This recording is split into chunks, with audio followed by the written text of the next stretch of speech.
as religion touched nearly every facet of medieval life, people of all classes journeyed to shrines or places of religious interest on pilgrimages. You guys remember what a pilgrimage is?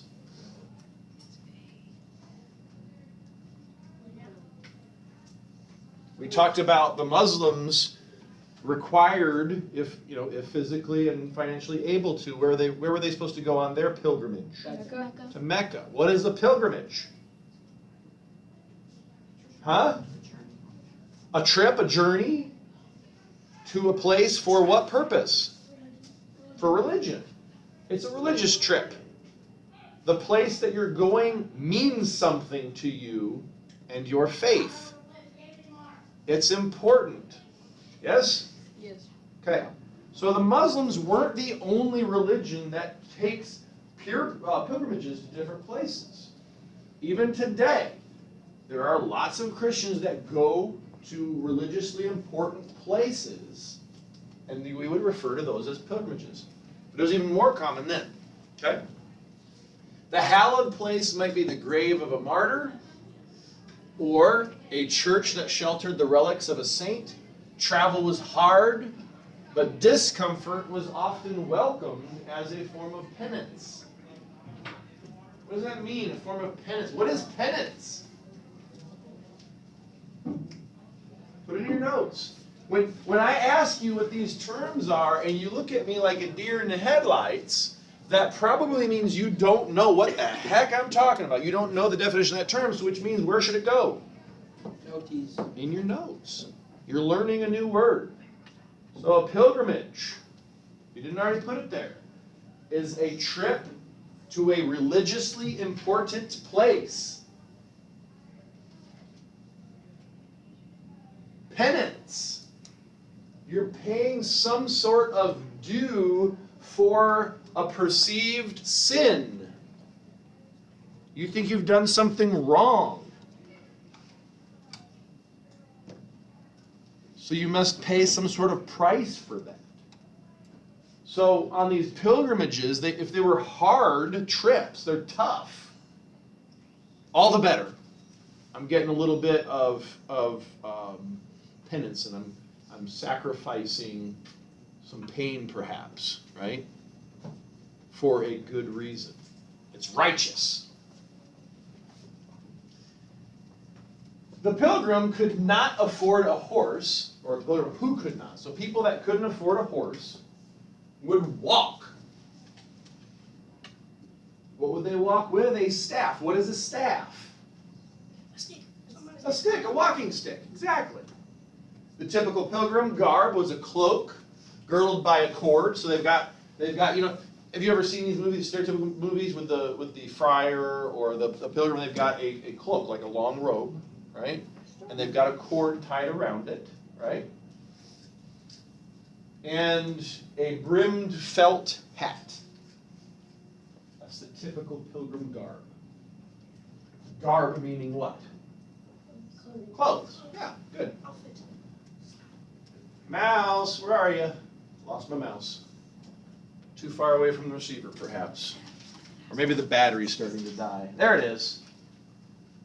Every country had its favorite shrines.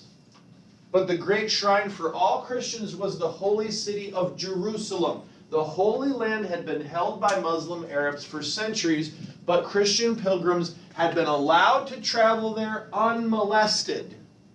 What does that mean, unmolested? Huh? Untouched. They're not messed with. They're not going to be persecuted. They will be allowed safe travels. Does that make sense? So even though the Muslims had taken the holy city, they had always allowed Christians to come and go in relative peace. There was no problem. There was no reason for a Christian Europe to launch a military campaign to retake the holy city if the Muslims let them come and go peacefully. Does that make sense? There was no motive for war. But that changed when the holy city fell in the 11th century. So remember, the Muslims took Jerusalem back in what, the 7th or 8th century? So we've got a few hundred years where Christians are able to come and go as they please.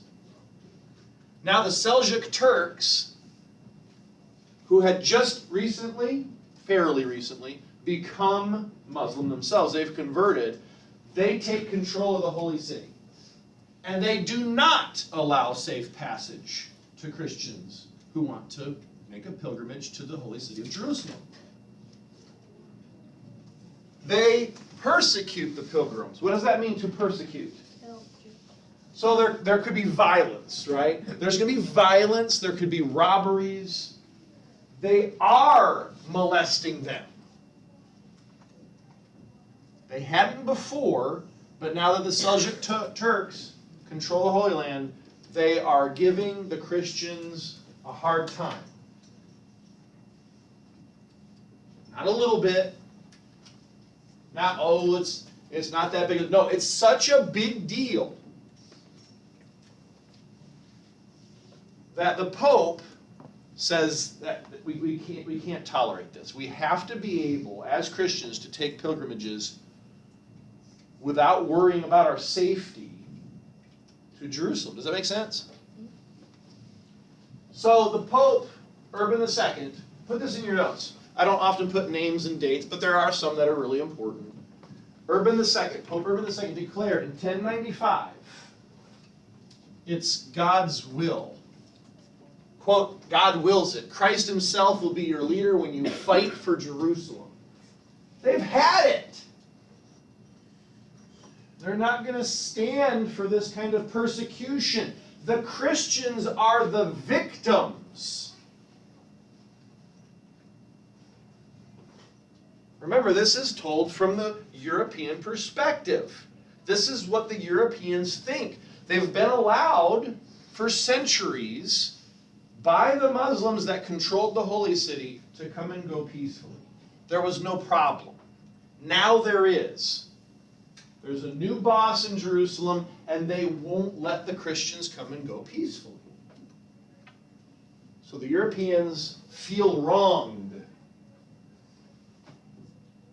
They are the victims. This cannot stand. We must launch retaliation.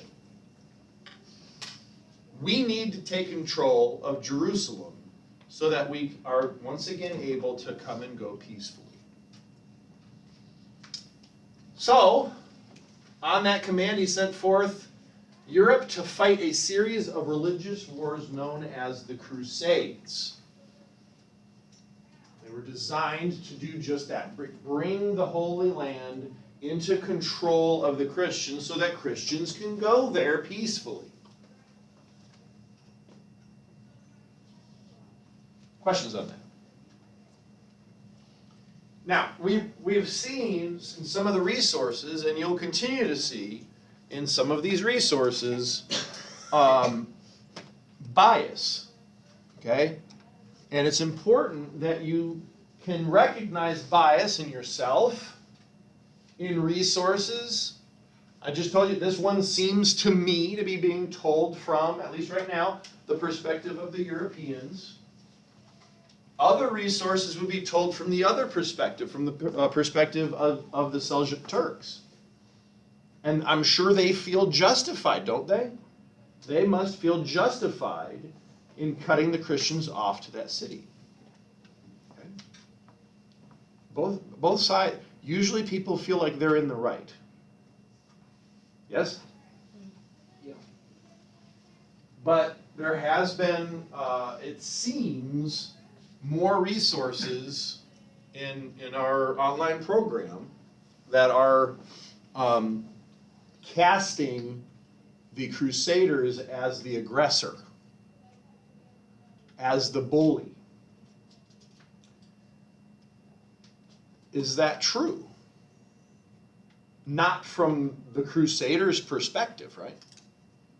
They feel that they were the victims and they are retaliating. And usually in those resources, they fail to mention this part. Well, what caused the Christians in Europe to go on the offensive? It It wasn't just because they're big bullies looking to hurt people.